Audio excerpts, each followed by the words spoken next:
3부로 들어가겠습니다. 주식 투자에 대해서. 네. 제가 싫어하거든요. 우리 집 가훈 주식 투자하지만 내년에 그게 들어오기 전에. 네. 근데 정말 주식 투자가 뭐랄까요? 특히 여자들은 주식은 무서워요. 그래서 주식. 그렇죠. 아니, 무서워요. 또 무서워요. 실제로. 못하겠어요. 네. 근데 얼마 전에 누구 만났더니 그 말씀 하시는 거예요. 주식을, 개별 주식에 투자하는 거는 다 공부를 해야 되고 이러고, 그러니까 무섭니까. 그러면 그냥 인덱스 펀드, 주가 지수에 그 나라의 경제 상황이 지금 투자한 것보다 5년 후에 그 나라 경제 상황이 좋아진다든지, 베트남이 지금보다 5년 후에는 좀 네. 낮을 테니, 아니면 이런 식으로, 장기적으로 투자하면, 네네. 그냥 조정받는다고 그러잖아요. 올랐다 조정받고 하는 거 신경 쓰지 말고 장기적으로 그냥 가라고. 그래서 네네. 그거는 할 수 있어요, 저. 네. 좀 말씀 좀 해주세요. 주식시장도 제가 좀 쉽게 말씀드리면, 예.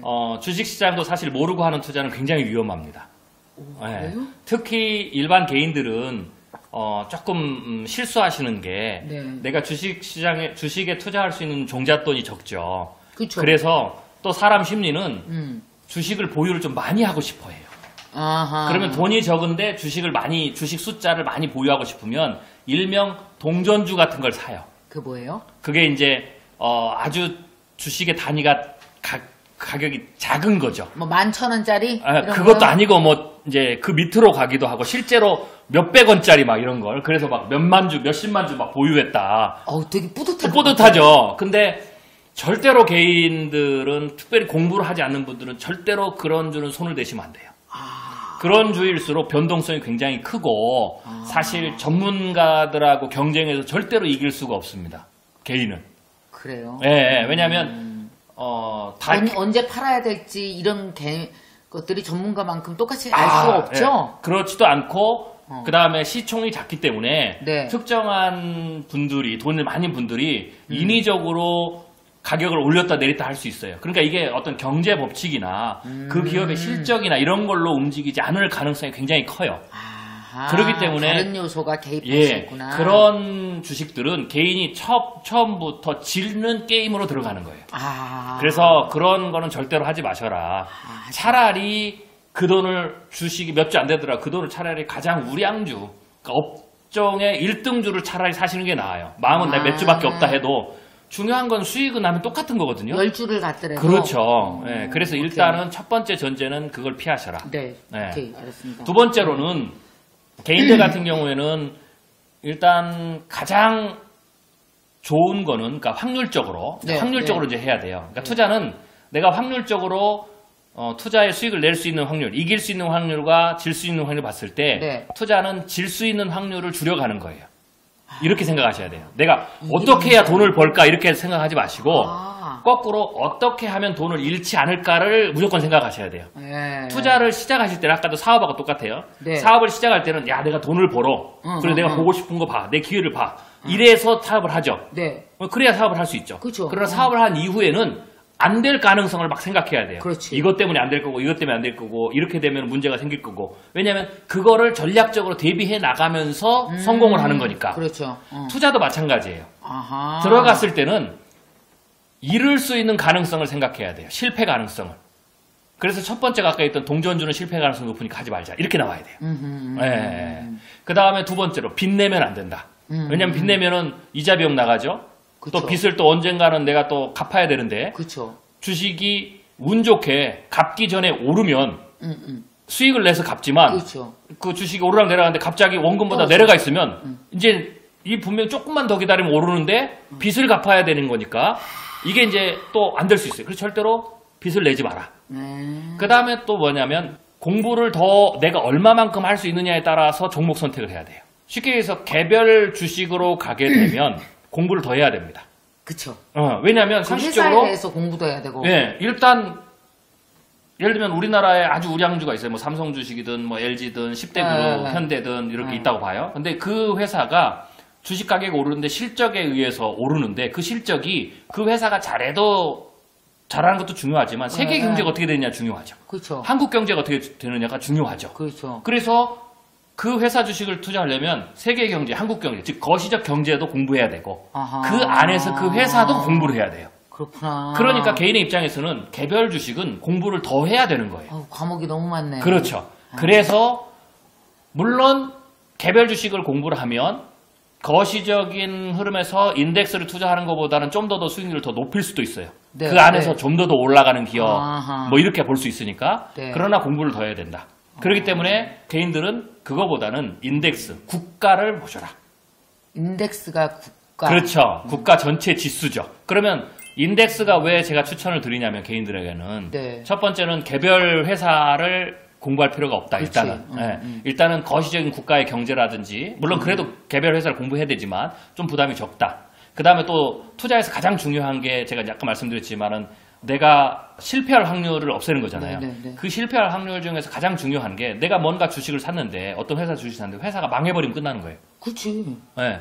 그러면은 투자자 입장에서는 기준이 나오죠. 망하지 않을 주식을 사야 된다. 그렇죠. 왜냐하면 내가 빚을 내지 않았다면 망하지 않는 주식이라면 어떨 때는 떨어지지만 언젠가는 원금을 회복하고 오를 거란 말이죠. 수익률의 차이는 있겠지만. 그렇죠. 그러면은 아하. 그 회사가 언젠가 오를 때까지 기다리면 돼요. 그게 언제일까요? 그래도 몰라도. 근데 그렇게 못하는 이유가 언젠가 오르기 전에 회사가 망해버린단 말이죠. 그죠. 그러니까 그걸 빼야 되죠. 그러면 네. 어떻게 되겠어요? 쉽게 해서 삼성하고 한국 전체를 봤을 때 한국이 망할 확률하고 삼성이 망할 확률, 그러니까 그럼 좀 그렇지만 예를 들면 어떤 특정한 망하냐, 기업이 기업이냐. 망하냐, 아하. 나라가 망하냐 봤을 때 살아있을 확률은 나라가 더 많죠. 그렇죠. 그래서 개인은 나라를 해야 돼요. 개인의 나라를. 특히 중국 같은 경우에는 지금 산업이 이렇게 바뀌는 추세예요. 네. 그러면 첫 번째, 우리나라 사람은 중국의 뭐 알리바바든 뭐 유명한 기업, 어떤 기업이든 그 개별 기업을 잘 몰라요. 내가 한국에 있어도 한국 기업을 잘 분석하기가 힘든데. 그렇죠. 바다 건너 중국에 있는 기업을 내가 매일 비행기 타고 갔다 볼 수도 없는 거고. 그렇죠. 예. 또 그 안에서 내부에서 일어나는 문제나 이런 걸 모르잖아요.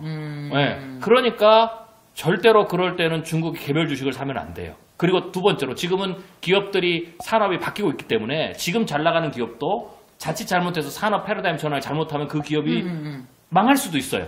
혹은 기업 가치가 떨어질 수도 있죠. 네. 그런 상황이니까 중국 같은 데는 절대로 개별 기업을 하지 마셔라. 단 중국은 망하지 않죠.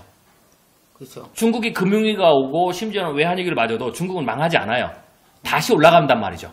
그 기간 안에 망하는 기업이 수두룩하게 나오겠지만 나오겠지. 그러나 중국은 망하지 않죠. 그러니까 당연히 중국 인덱스를 해야 되죠. 그러면 중국이 지금 현재 보면은 한번 경제 부동산도 오르고 전체적으로 한번 굉장히 많이 올랐잖아요. 네. 전체적인 수준이. 그러다가 이제 사람들 얘기는 요새 조정 국면이 있을 때 들어가면 어떻게 되는 거예요? 자, 그래서 첫 번째는 망하지 않는 것. 그러니까 네. 나라를 살아가. 이게 첫 번째 원칙이에요. 그러면 차이나 펀드 같은 거, 적립식 펀드나 뭐 이런 거죠? 그렇죠. 네. 이렇게 간접 투자. 그렇죠. 그래서 거기서 중국 지수에서 어떤 회사가 망하면 그 회사는 빼고 다른 회사를 들어오고 해서 그치. 지수는 계속 가죠. 지수. 지수는 나라가 존재하는 한 계속 있는 그렇죠. 거니까. 그렇죠. 예, 없어지지 않는 거니까요.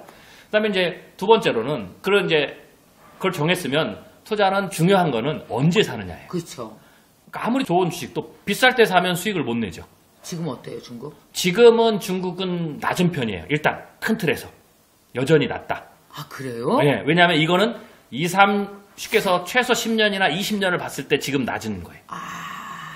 그러니까 지금 우리나라 생각해봐. 그렇죠. 우리나라 1997년이라고 보시면 돼요. 그러니까 중국을 이해할 때 우리 아하. 청취자들이 가장 쉬운 것은 경험적 네. 치수로 봤을 때 1997년 외환위기 전후로 생각하시면 돼요.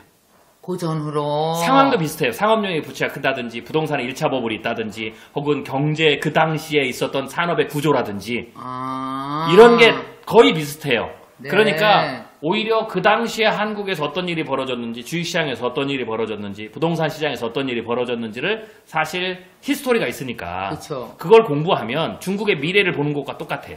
그럼 지금 들어갔는데 만약에 한 6개월 후에 조정을 받아갖고 인덱스 펀드, 차이나 펀드였는데 확 떨어졌어. 그러면 그냥 가만히 있으면 그냥 되는 가만히 거예요? 있으면 돼요. 올라갈 때까지? 그렇죠. 왜냐하면 그때 중국은 팔면 안 되고. 그렇죠. 중국은 지금 5천 미치인데 네, 네. 중국은 앞으로 경제 성장을 계속 할 거예요. 제가 그렇죠. 제 책에서 얘기했지만 미국과 경쟁에서 G2로 계속 있지만 여전히 중국은 계속 성장을 해요. 네, 네, 네. 그러면 중국의 GDP 성장률을 봤을 때 혹은 GDP 규모를 봤을 때 네, 네. 앞으로도 15조 달러, 20조 달러 막 이렇게 커질 건데 그렇죠. 그러면 거기에 맞춰서 주식이 올라가게 돼 있어요. 아하. 그러면 인덱스도 올라가죠. 그러면 중국은 최소만 두 배는 저는 되네, 지수가. 기다리면 왜냐면 미국이 지금 2만을 넘었잖아요. 그쵸. 일본도 G2 정도 됐을 때 일본의 니케이 주가가 4만까지 올라갔거든요.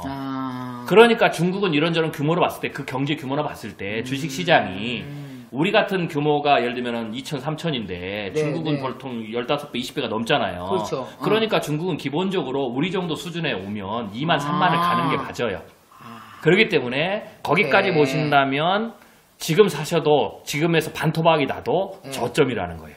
그런데 이제 제가 말씀드리는 거는 그래도 중국의 위기가 있으니까 네. 5천대 사는 것보다 2,500이나 뭐 요때쯤 와서 사면 훨씬 배수가 더 많이 크겠죠.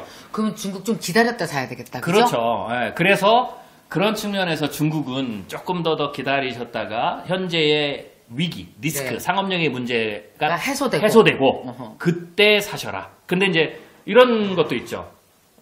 만약에 그렇게 안 하고 계속 올라가면 어떻게 되느냐. 뭐 이런 또 사람의 심리가 있어요. 이게 언제든지 뭐야. 그렇거든요. 그거는 뭐 네. 살 수 없지 어떻게. 그런 경우에는 분산 전략을 쓰는 거예요. 그게 아. 뭐냐면 지금 분산 투자죠. 그러니까 오케이. 종목별 분산 투자도 있지만 네. 시기별 분산 투자도 있어요. 그렇죠. 그래서 지금 좀 사고 네. 그냥 계속 그렇게 사는 거죠. 네. 좀 내려갔을 때 또 사고 네. 그런 식으로 시기에 따라서 적립식으로 조금씩 사면 그렇죠. 예.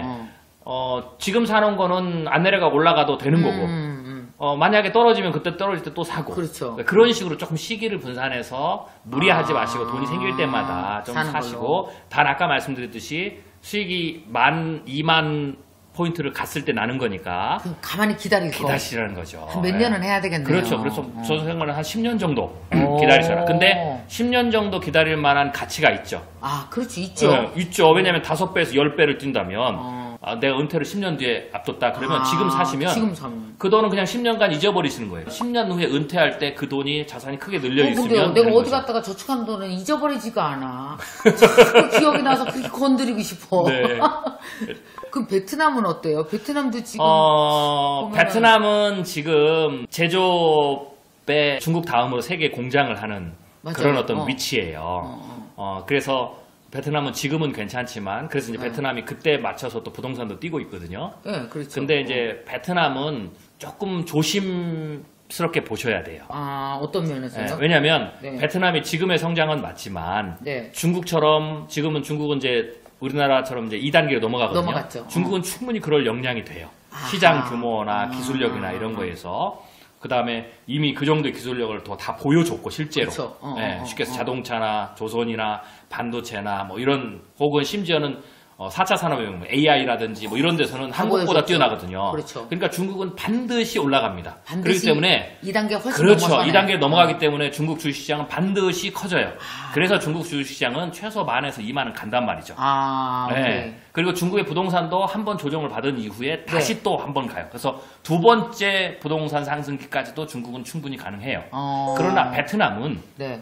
과연 중국처럼 그렇게 할 수 있느냐는 지금 이제 1단계를 그렇죠. 1단계에 있는 거죠. 네, 선진국이 공장을 이전하고 1단계의 기술 이전을 해서 네. 베트남의 낮은 인건비를 통해서 물건을 만들어서 가는 것은 충분한데 그렇죠. 그 다음 단계에서 베트남이 자동차도 만들고 배도 만들고 비행기도 만들고 막 IT도 하고 막 이것까지는 선진국이 기술을 안 줄 거란 말이죠.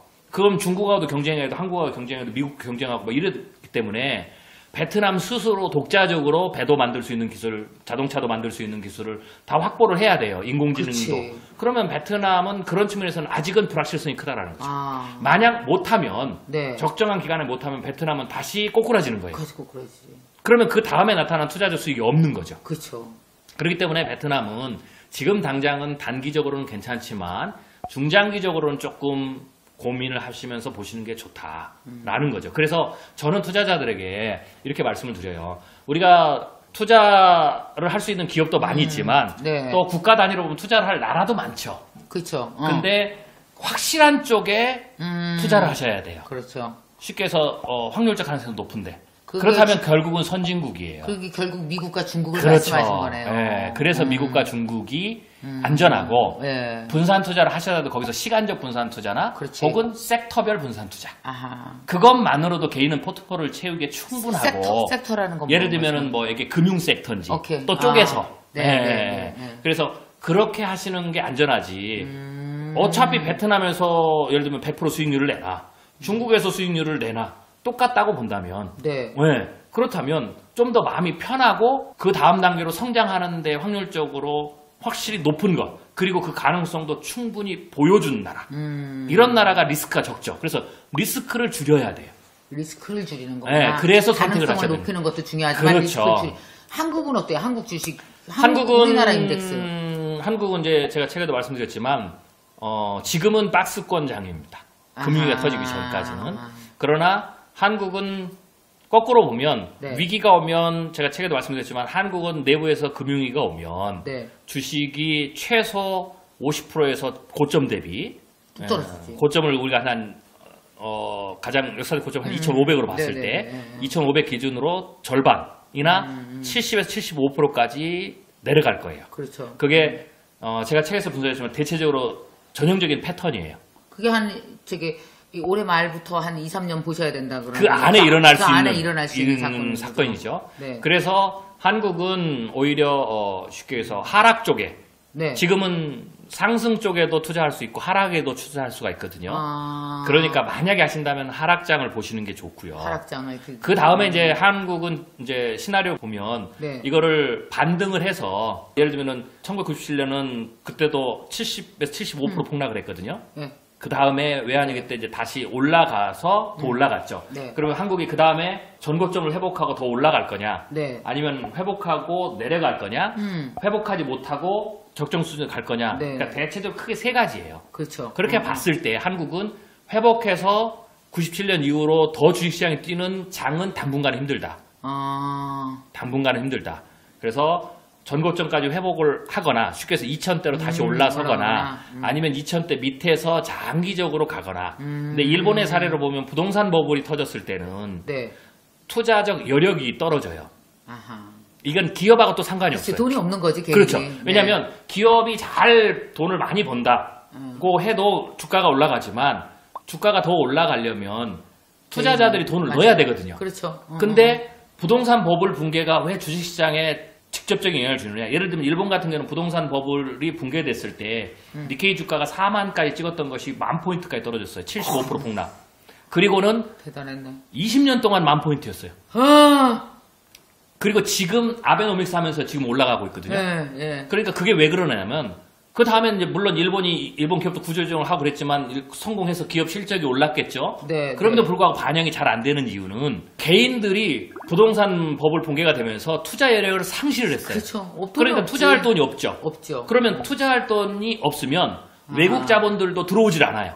왜냐? 외국 자본들은 개인화와 비딩을 경쟁을 해서 수익률을 내는 건데 그렇지. 여기서 아무도 투자하자고 하는데 본인이 들어가서 자기가 싼 가격에 올려서 팔아야 되는데 아무도 사줄 사람 없으면 지가 도로 사야 되지. 그렇죠. 자기 팔고 나면 그 가격에 나가야 되니까 투자적 메리트가 없는 거예요. 자기가 맨 마지막 사람이 되면 안 되니까. 그렇죠. 자기가 사서 올렸다가 자기가 가격 내려가지고 본전 찾아가 나가야 되죠. 그러니까 국가 단위로 보면 외국 투자자 입장에서는 개인들의 투자 여력이 굉장히 크게 상실된 시기에는 매력이 없기 때문에 들어오지 않아요. 들어오지 않겠구나. 그래서 기업 실적이 좋아도 주식시장이 올라가지 않죠. 그래서 일본이 그랬던 거예요. 그러니 저성장이 계속되네. 그렇죠. 그래서 우리나라 같은 경우는 주식시장이 이번은 부동산 버블과 연결돼 있기 때문에 네, 자산과 네, 연결돼 있기 때문에 그럴 가능성이 있기 때문에 한국 주식시장은 기술적 반등 그 정도 쉽게 해서 죽은 고양이를 떨어뜨리면 튄다라고 말했던 그런 것처럼 기술적 반등을 하는 정도는 되지만 네, 네. 우리가 지금 생각하는 2,000, 2,500 우리가 지금 생각하는 그런 데서 회복이 돼서 혹은 그 이상으로 가는 것은 확률적으로 굉장히 낮다. 리스크가 크다. 그래서 한국 시장은 그 부분을 조금 조심해서 보셔야 됩니다. 그래서 만약에 투자를 한다면 그런 위기, 네. 그 구간의 역발상을 통해서 네, 네. 혹은 기술적 반등을 할 때 섹터별로 뭐 네, 네. 필수적으로 해야 될 식료품이든지 에너지든지 금융이든지 이런 게 있거든요. 거기에 따라서 반등하는 게 또 달라요. 어허. 그래서 그런 부분들을 조금 공부를 하셔서 그 기회를 반등의 기회를 보시든지 그 정도까지만 한국 주식시장은 보시는 게 좋고요. 알겠습니다. 가능하면 당분간은 국외로 돌리셔서 계속 미국을 제가 추천했던 것은 계속 성장할 수 있는 나라고요. 그 다음에 중국은 본격적으로 자산시장이 크게 성장할 수 있는 타이밍에 들어간 시점이고 그리고 그 다음에는 인도 시장을 보셔야 돼요. 인도. 그러니까 그렇게 큰 틀에 봤을 때 미국이든 중국이든 인도든 우리 개인분들이 인덱스 투자만 가지고도 사고 파는 타이밍만 잘 잡아도 꼭 한국 주식시장이나 한국의 부동산의 위험성이 굉장히 크고 불안한데 투자를 하시는 것보다 훨씬 더 안정적인 기회가 많기 때문에 제가 사실은 그런 시장을 좀 조심하셔라고 또 말하는 이유 중에 하나입니다. 인도도 그 가능성이 꽤 있는 나라인 거죠. 그렇죠. 인도도 일단 영미권이고요. 미국하고 관계가 좋고 그렇죠. 그 다음에 인도도 일단은 인구가 굉장히 커요. 중국의 큰 메리트는 내부 시장이거든요. 그렇죠. 그러니까 선진국이 어떤 한 나라의 경제를 성장시킬 때 일단은 정치적으로 관계가 좋으냐라는 부분이 있고요. 또 하나는 선진국이 거기다 공장을 옮겨줄 때 그냥 옮겨주지 않습니다. 반드시 이유가 있어요. 거기에서 싸게 만들어서 자기네들이 싸게 수입하는 것도 있지만 동시에 그러면 그 나라 경제가 성장하겠죠. 그렇죠. 그러면 거기에 자기네들 물건을 더 비싼 거를 팔 수 있는 시장적 가치가 있느냐도 봐요. 그러니까 그리고 거기서 번 돈을 다시 미국의 국채시장, 야 우리 국채 사라 이런 식으로 다 계산을 하고 들어갑니다. 그런 측면을 봤을 때 그렇죠. 그래서 중국이 그런 나라였고 그렇죠. 인도가 그럴 수 있는 나라예요. 그리고 인도 사람들은 굉장히 머리가 좋아요.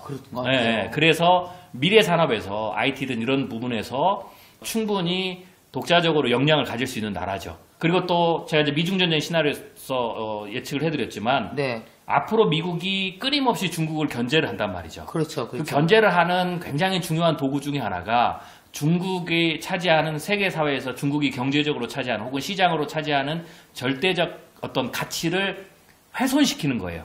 상쇄시키는 거죠. 그러면 방법이 뭐냐면 중국보다 더 좋은 시장이 나타나면 돼요.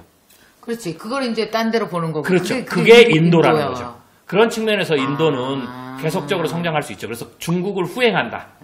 그렇게 보시고 파트너 바꾸는 거네, 미국이. 그렇죠. 살짝. 그렇게 되는 거죠. 그런 측면에서는 이제 투자자 입장에서는 그런 글로벌 흐름, 정치적 흐름이나 혹은 산업의 흐름이나 이런 걸 알면 투자적으로 얼마든지 좋은 인사이트 얻을 수 있죠. 역시 거기도 개별 주식을 하지 마시고 모르니까 인덱스로 국가를 사는 거죠. 네, 국가를 사는. 그러니까 그런 요소들이 앞으로 한국 시장이 안 좋을 때 혹은 부동산 시장이 오랫동안 조정을 받을 때 얼마든지 그것을 능가할 수 있는 대체 시장이 있기 때문에 위험한 것은 좀 피하시고 그런 시장을 해서 투자를 하셔도 된다라는 거죠. 너무 도움이 많이 됐어요. 거의 모든 제 몇 년간 앞으로 어떻게 경제적인 면에서 금융적인 면에서 어떻게 솔루션을 내가 가져가야 되는지에 대해서 진짜 큰 도움을 받았거든요. 아마 여러분도 그러셨을 것 같습니다. 지금 현재 박사님께서 부동산에 대해서, 그 다음에 외환에 대해서, 그 다음에 주식에 대해서, 그리고 주식에 대해서는 정말 자세하게 어떻게 투자하는 것이 좋은지에 대한 구체적인 이야기까지 또 박사님의 모든 지금 지식과 경험을 동원하셔서 여러분에게 말씀을 하셨는데, 여러분 도움 많이 되셨죠? 박사님께 박수 한번 주세요. 너무 좋았어요, 우리. 정말. 우리 직원들이 이렇게 아직은 결혼도 안 해서 이렇게 돈도 없지만 독립도 안 했지만 막 눈이 초롱초롱 해갖고 열심히 적으면서 막 이렇게 봤습니다. 공부를 좀 하라는 말씀도 저는 너무 좋았어요. 분명히 공부를 하고 남에게 솔깃솔깃해갖고 자꾸 끌려다니지 말고 스스로 공부하면서 내가 내 돈을 버는 거에 힘이 들었던 만큼 이걸 자산을 투자하고 내 인생 전체에 이 돈을 함께 끌고 가는데도 물론 내가 애를 써야 돼. 돈 버는 것만 애쓰는 게 아니라 이 돈을 잘 가지고 가는 것도 애써야 된다. 라는 말씀 너무 좋았습니다. 박사님 또 언제 또 나오시고요. 인사 좀 또 하고 가세요. 다음에 온다고 얘기하고 가세요. 아무튼 어려운 얘기 또 관심 있게 잘 들어주셔서 너무 감사드리고요. 제가 또 시간이 되면 또 여러분들과 또 시간을 내서 만나서 또 제가 가진 지식들을 좀 계속해서 나누겠습니다. 저 얘기 들어주셔서 감사드립니다. 박사님 나오시고 나서 앞으로 5년 한국의 미래 시나리오라는 박사님 책이 진짜 베스트셀러가 여러분들이 너무 열심히 사서 읽으셨던 것 같아요. 저도 이 책 읽었는데 저는 이제 2번 정도 읽었거든요. 사실 조금 어려운 게 숫자 지표가 많아갖고 그렇지만 이걸 읽으면서 아까 박사님 말씀하신 대로 거시 미시를 보는 경제적으로 보는 능력이 조금씩 커지니까 네. 이게 공부할 수 있는 기반이 돼서 너무 좋더라고요. 그렇죠. 앞으로도 좋은 책도 계속 네. 쓰고 계시죠? 예, 지금? 예, 지금 또 한국 기업들의 네. 미래가 어떻게 될지 아. 이런 부분에 대해서 제가 이제 곧 출간을 할 예정이고요. 또? 예, 예, 예. 오. 근데 이제 이런 부분들은 좀 뭐 기업이라고 해서 또 기업인들만 적용되는 게 아니라 그럼요. 우리 부모님들은 사실 한국 기업이 앞으로 어떻게 될 거고 무슨 사업을 할 거고 아. 어디로 갈 것이냐는 우리 자녀들의 직업과 연결돼 있어요. 아, 그렇구나. 예. 맞아. 그다음에 은퇴 이후에 내가 무엇을 할 것인가도 연결돼 연결돼 있죠. 있지. 그래서 이제 그런 부분에 좀 도움이 또 되실 수 있을 거라고 생각이 됩니다. 그럼 그 책 나오면 또 오세요. 알겠습니다. 그것도 네. 저희도 또 솔깃하네. 되게 궁금하네, 갑자기. 네. 자, 박사님 또 미국 가셔서 네. 집필 활동 열심히 하시고, 책 나오면 또 와서 소개해 주십시오. 좋은 네네. 말씀 해 주시고. 네. 여러분, 박사님 너무 감사하고요. 박수로 네, 고맙습니다. 받겠습니다. 감사합니다. 네.